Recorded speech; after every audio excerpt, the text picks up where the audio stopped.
दोस्तों अक्सर आपने हिंदुस्तान के मुसलमानों को ये कहते हुए देखा होगा कि क्यों हिंदुस्तान की सरकार या यहाँ की अवाम गाजा पट्टी पर हो रहे अत्याचारों के बारे में बात नहीं करती। जो हिंदू हमेशा मानवता की बात करते हैं वो गाजा पट्टी पर हंसते क्यों हैं। इसके बारे में मैं एक छोटी सी चीज आपको दिखाना चाहता हूँ।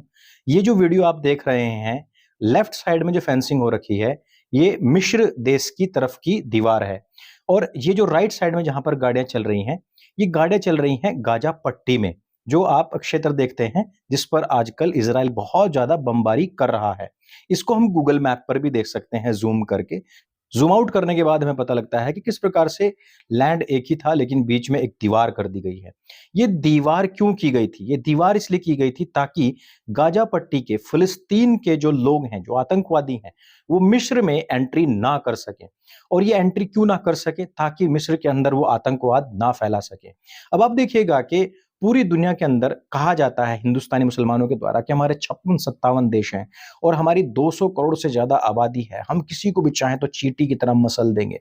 लेकिन पड़ोस में रहने वाला दूसरा ही एक इस्लामिक देश है, वो अपने ही मुसलमान भाइयों को एंट्री नहीं दे रहा है। इवन उसने पूरी तरीके से फेंसिंग कर ली है। और ये लोग हिंदुस्तान के अंदर जो रह रहे हैं, यहाँ की हिंदुस्तान की जो अवाम, यहाँ की जो टैक्स पेयर्स, यहाँ की जो सरकार का रहमो करम है उसके ऊपर जो जी रहे हैं, उन लोगों को अपनी वस्तु स्थिति नहीं दिखती है।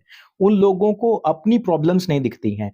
हर एक कमेटी आती है, वो बताती है कि लोग अनपढ़ हैं, जाहिल है, गंवार है, इनका आईक्यू लेवल बहुत ज्यादा डाउन है, इनकी माली हालत बहुत ज्यादा खराब है और ये मजहब के नाम पर कहीं पर भी मोबिलाइज किए जा सकते हैं। ऐसे तो मत करो। अगर किसी को नहीं देना आगे भेजो। फलस्तीन के लिए कर रहे हैं, फलस्तीन के लिए। लेकिन इनको अपने ऊपर ध्यान नहीं देना है। इनको कहां ध्यान देना है? इनको गाजा पट्टी के ऊपर ध्यान देना है। और एक आंकड़ा मैं और बता दूं आपको कि गाजा पट्टी के ऊपर पूरी दुनिया इस समय पर स्थानीय लोगों के पर हेड इतना ज्यादा खर्चा कर चुकी है, इतना ज्यादा अनाज दे चुकी है, इतने ज्यादा पैसे दे चुकी है, इतनी ज्यादा एड उनको दे चुकी है कि अगर किसी विकासशील देश को इतना पैसा दिया जाता तो वो विकसित हो जाता। लेकिन आज वहां बच्चों की हालत आप देखेंगे कि अन्न के लिए वो मारे मारे फिर रहे हैं। और ये वही लोग हैं जो काफिरों के देश में तो कहते हैं कि अल्लाह की मर्जी के बिना तो पत्ता भी नहीं हिलता, और तुम लोगों के देश में तबाही इसलिए आ रही है क्योंकि ये अल्लाह का अजाब है। और यही लोग गाजा पट्टी पर गांजा फूंक करके सो जाते हैं। ध्यान रखिएगा इस बात को। शेयर कीजिएगा इस वीडियो को सभी के साथ में।